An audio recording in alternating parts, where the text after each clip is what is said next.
The next topic we will look at in section 2.6 is on composite functions.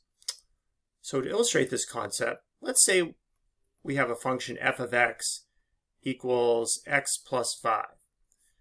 And if we wanted to evaluate that function for the value x equals 5, well, where we see the variable x in that equation, we would substitute that value of 5 where we see the variable, and then of course evaluate the expression.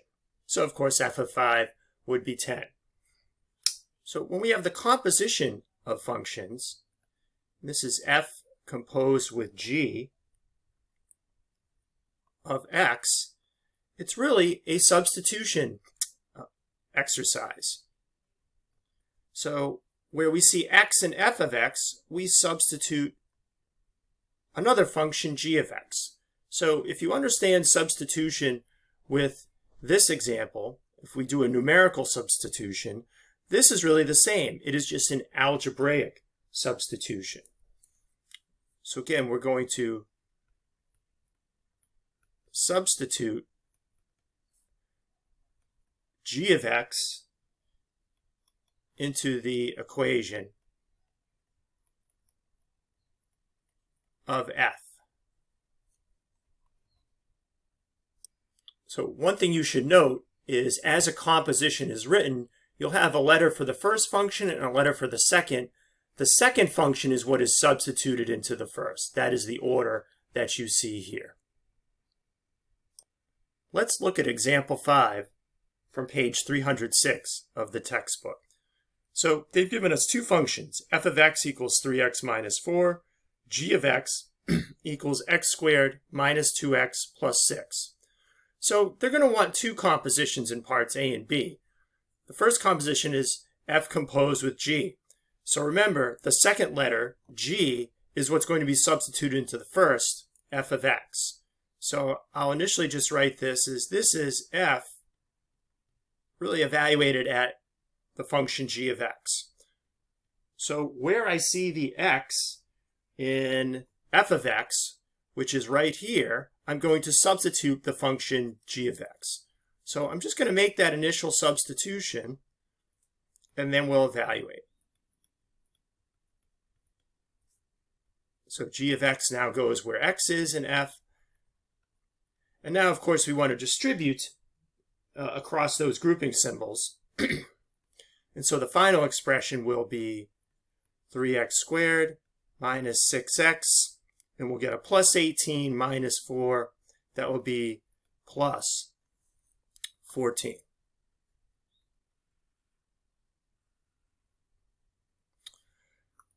Now notice in part B, now they're really having us do the opposite composition. So g composed with f means where we see x in g of x, we have to substitute f of x. And because g of x is a quadratic function here, this one's going to be a little bit more complicated. Again, use grouping symbols as you work through the problem. So this is going to be g evaluated at f of x. So now where I see x and g of x, we need to substitute f of x.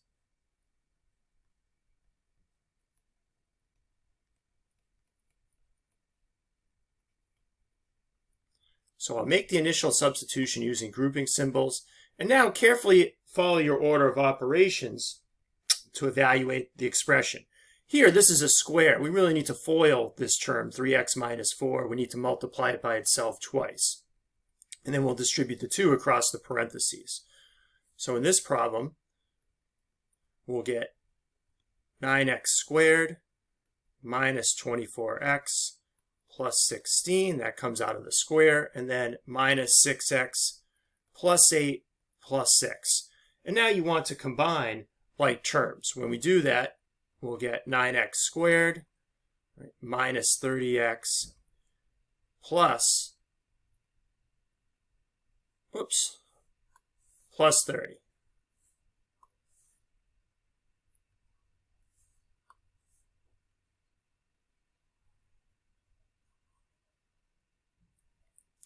Now in part C, they want us to evaluate the composite function on a numerical value of the variable. So g G composed with F evaluated at 1. Well, now we have that expression for G composed with F. So much like I started this lesson, all we're really going to do now is substitute that numerical value of 1 where we see X in that expression. So for part C, now we'll just do a numerical substitution.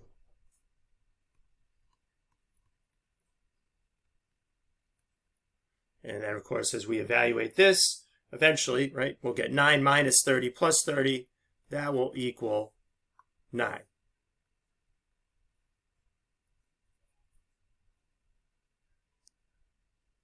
Now, to get some extra practice, do pencil problems 3A, 3B, and 3C. There's one small topic at the end of the chapter on decomposing functions. And you can think of this as the opposite of composition. So if we have a function h of x, and this is 3x squared minus 4x plus 1 to the 5th power, well, if we consider this the composite function, what two functions f of x and g of x could we create this function with?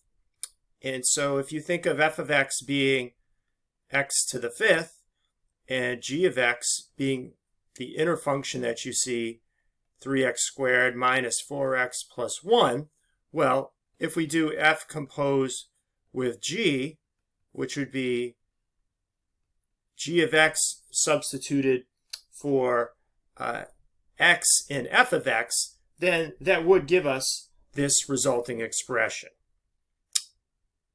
So let me show you the example number 7 on page 308. So in example 7, we're given this function, h of x equals the cube root of x squared plus 1. So we really want to think of an outer function, which would be f of x, and an inner function, g of x, which would be substituted into it. So in this case, the outer function would be the cube root of x. The inner function, g of x, would equal x squared plus 1. And so f composed with g of x would be f evaluated at g of x, which of course would then be the cube root, and then where we have x here, we would of course just substitute x squared plus 1.